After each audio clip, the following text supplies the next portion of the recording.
In a forgotten corner of history, long before kingdoms or kings, a silent artist left his mark. On this cave wall, you can see the story of survival. A hunter, bow drawn, his body tense and ready.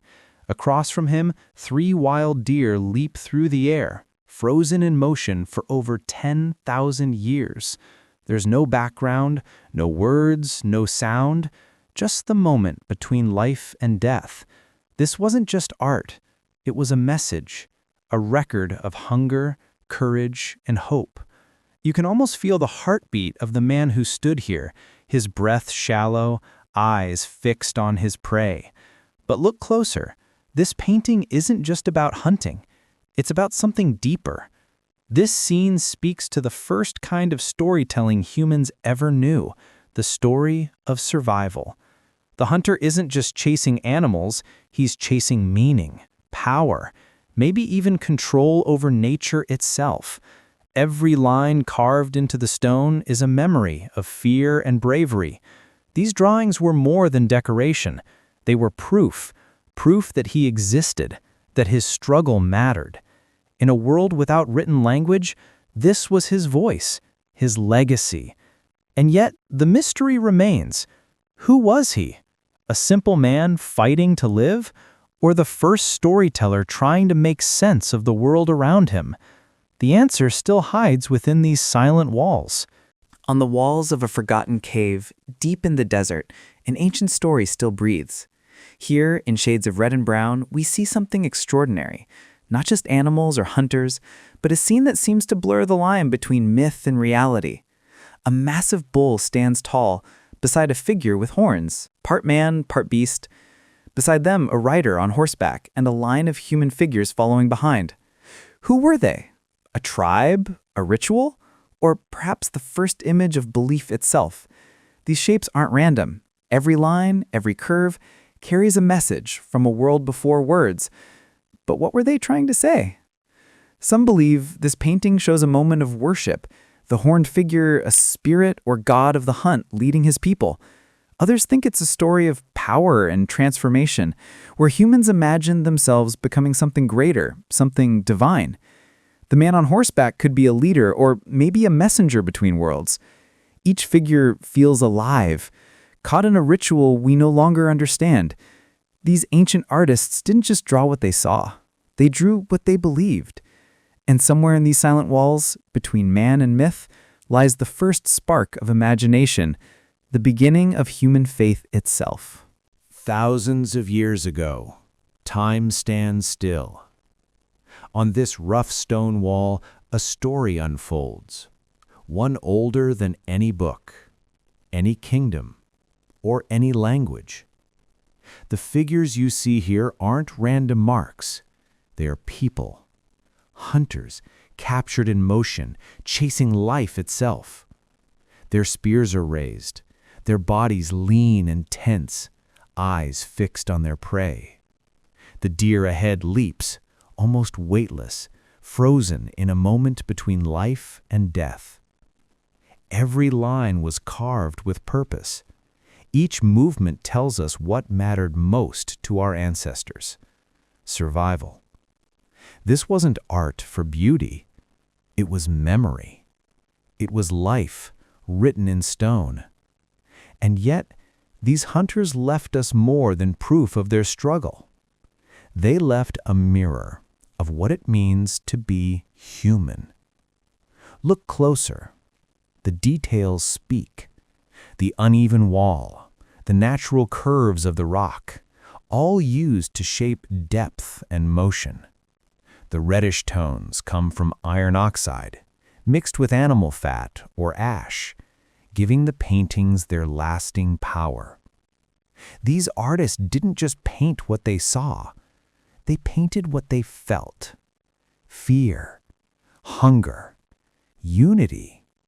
The chase was more than a hunt. It was survival against the odds. For them, this scene wasn't a story. It was their reality.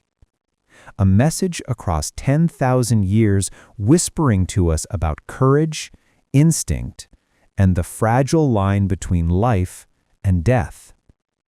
What drove them to paint this moment? Victory or warning? In the dim glow of a torch, ancient hands moved with purpose. Before us, a scene comes alive. Two hunters, bows drawn tight, standing face to face with a herd of wild animals. The air feels tense, almost trembling with silence. One man steadies his arm, eyes locked on his target. The other waits, patient, reading the movement of the creatures before him. Their world is painted in shades of red and earth, colors born from dust, blood, and flame. The animals seem to move, caught mid-step, unaware of the danger that's seconds away. This isn't just a painting. It's a heartbeat captured in stone, a battle between instinct and survival. One side must fall so the other can live. But look closer. Something deeper hides in these lines. Every stroke feels deliberate. The arch of the bow, the stretch of muscle, the tilt of the animal's head. You can almost sense the rhythm of the hunt, the coordination between the two men. The upper hunter aims high, tracking the lead animal, while the lower one crouches low, targeting the weaker prey. It's strategy, ancient, precise, and deadly. The scene pulls us into their moment, the breath before release, the silence before chaos. Even without sound, you can feel the tension, the pulse of life and death carved into stone. For these hunters, failure meant hunger, or worse. But what if this wasn't only a record of a hunt? What if it was a ritual, a memory, painted to keep the spirits of their prey alive forever? In the quiet glow of torchlight, dozens of hands reach out from the stone, silent, motionless, yet alive. Some are small, fragile, like a child's. Others are larger, firm, belonging to those who once hunted, built, and led. Each hand pressed against the cave wall, dusted with red, black, and white pigments. A spray of color, blown through hollow bone, left behind a perfect outline, a human shadow frozen in time. Layer upon layer, hand after hand, they overlap like whispers of generations. It's as if the cave itself became a living record of touch, a place where presence became memory. These hands don't grab or hold, they stay, watching, waiting. And the deeper you look, the more it feels like they're reaching not just outward, but toward us. Every mark carries emotion, pride, belonging, maybe even fear. The hands cluster close, almost touching, as if the people who made them wanted to stay connected forever. The red tones suggest life, blood, and warmth, while the fading whites hint at time's slow erosion. Some hands are crisp and clear. Others blur into the rock, half lost, half remembered. You can almost sense the rhythm of breath as each artist worked, the hiss of pigment, the heartbeat beneath stone. It's not chaos, it's community. A moment where human beings said, "We were here." And perhaps that's the point. In a world without words, these silent imprints became voices, a conversation between the living and the dead, one that still echoes today, asking quietly, who will remember us next? Under the flicker of ancient firelight, 3 figures move across the stone, tall, lean, their bodies outlined in dark pigment. Their steps are long, steady, almost rhythmic. Each one seems to know exactly where they're going. The first leads with confidence, arms slightly raised, as if pointing towards something unseen. The second follows close, mirroring the same stride, perhaps a companion, perhaps a guide. The third lags just a little, their head turned, watching, listening, or maybe hesitating.